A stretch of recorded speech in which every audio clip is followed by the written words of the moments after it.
Shalom, Bapak Ibu dan Saudara yang terkasih di dalam nama Tuhan Yesus Kristus. Renungan kita pada hari ini terambil dari kitab Perjanjian Baru, yaitu Injil Yohanes pasal yang ke-8, ayat yang ke-10 dan yang ke-11. Demikian firman Tuhan. Lalu Yesus bangkit berdiri dan berkata kepadanya, "Hai perempuan, di manakah mereka? Tidak adakah seorang yang menghukum engkau?" Jawabnya, "Tidak ada, Tuhan." Lalu kata Yesus, "Aku pun tidak menghukum engkau. Pergilah dan jangan berbuat dosa lagi mulai dari sekarang."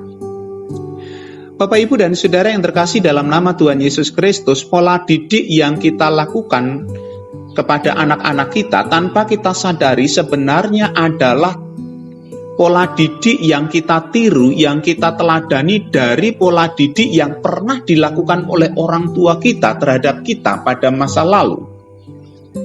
Bersyukur ketika pola didik itu masih tepat, dengan disiplin yang baik, dengan tata cara yang tepat, maka nilai-nilai yang kita tanamkan kepada anak-anak kita itu bisa terekam dengan lebih baik. Namun pada sisi lain, perlu kita juga pahami bersama bahwa konteks situasi yang kita hadapi pada masa lalu ketika kita dididik oleh orang tua kita dengan konteks pada masa kini ketika kita berhadapan dengan anak-anak kita, itu ternyata sudah mengalami perubahan, sudah jauh berbeda. Pada kondisi inilah kemudian seringkali pola didik yang lama, yang pada masa itu baik, tiba-tiba kemudian menjadi kurang tepat pada masa kini. Itulah sebabnya setiap kita sebagai orang tua, ketika kita meneladani apa yang pernah kita rekam dalam pikiran kita berkaitan dengan metode mendidik dari orang tua kita kepada anak-anak kita, perlu terus-menerus kita perbaharui dengan pengetahuan masa kini, dengan konteks yang kita hadapi pada masa kini, agar pesan-pesan yang hendak kita sampaikan itu dapat terekam dengan baik kepada anak-anak kita. Sangat memprihatinkan ketika kita hanya menduplikasi begitu saja pola asuh yang pernah dilakukan para orang tua kita di masa lampau dan kemudian melakukannya pada masa kini. Anak-anak dipaksa dewasa sebelum waktunya, ketika pada usia-usia yang seharusnya dia belum tahu apa itu hukum sebab akibat, belum tahu tentang hal-hal yang berkaitan kata-kata mutiara dan kata-kata bijak lain, tiba-tiba tidak bisa merekam kata-kata baik tersebut, tetapi justru teriakan, hentakan. Bahkan kemarahan-kemarahan yang ada itu justru terekam dengan baik, sehingga itu menciptakan sebuah trauma bagi kehidupannya di masa yang akan datang. Bapak, Ibu, dan Saudara yang terkasih dalam nama Tuhan Yesus Kristus, para ahli Taurat dan orang Farisi adalah para ahli pendidikan pada masanya. Bagi mereka, melakukan hukum Taurat sesuai dengan apa yang tertulis itu menjadi pokok ajaran utama, pokok aturan utama. Bahkan sampai dengan hukuman-hukuman yang harus mereka taati pun, itu harus mereka lakukan sesuai dengan aturan yang berlaku.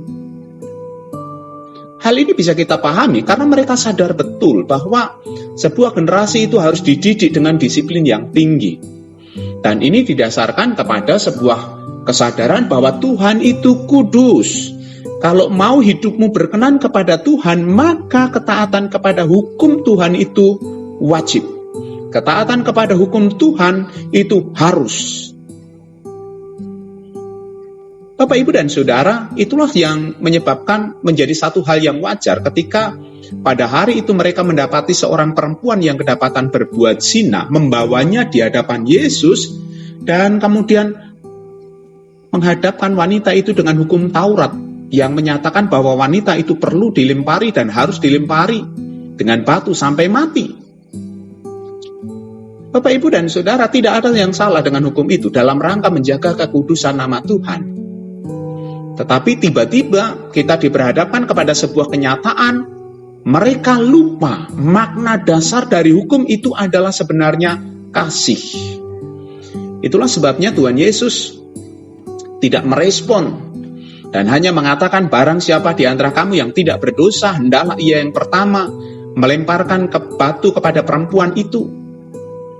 Kalimat itu membawa mereka kepada sebuah kesadaran bahwa siapa saya, sehingga saya mengangkat diri menjadi hakim atas orang lain, bahkan mempunyai hak untuk mencabut nyawanya hanya demi hukum tertulis.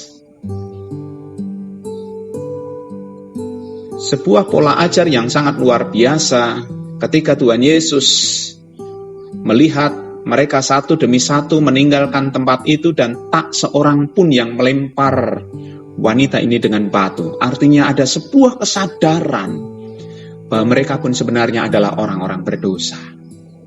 Sungguh sangat luar biasa ketika Yesus mengatakan, "Aku pun tidak menghukum engkau, pergilah dan jangan berbuat dosa lagi mulai dari sekarang."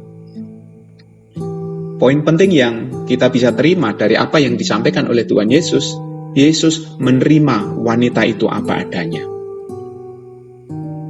Dia melihat wanita ini memang melakukan kesalahan, maka dia katakan jangan berbuat dosa lagi. Artinya memang yang dilakukan oleh wanita ini berdosa.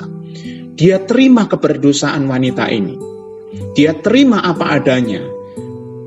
Dan penerimaan itulah yang membuat dia kemudian mendorong wanita ini untuk tidak berbuat dosa lagi. Sebuah cara didik yang luar biasa mendorong, memotivasi wanita ini untuk tidak berbuat dosa lagi. Bukan berarti meniadakan apa yang sudah dilakukan, tetapi itu didasarkan kepada sebuah pengampunan.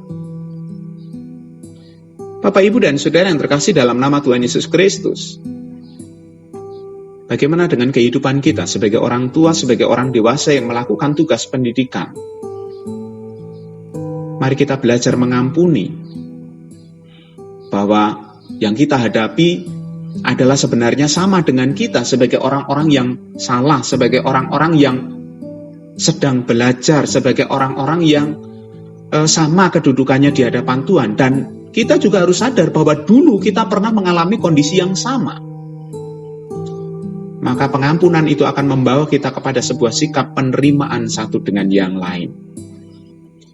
Pada saat itulah kemudian kita bisa mempunyai sebuah dasar untuk mendorong, memotivasi,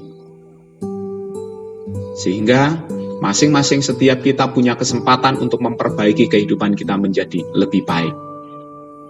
Tutwuri Handayani, ketika kita berada di belakang, mari kita mendorong anak-anak kita dengan pola pendidikan agar mereka melakukan tugas pendidikan mereka dengan lebih baik, menyemangati mereka tanpa harus bersikap menghakimi.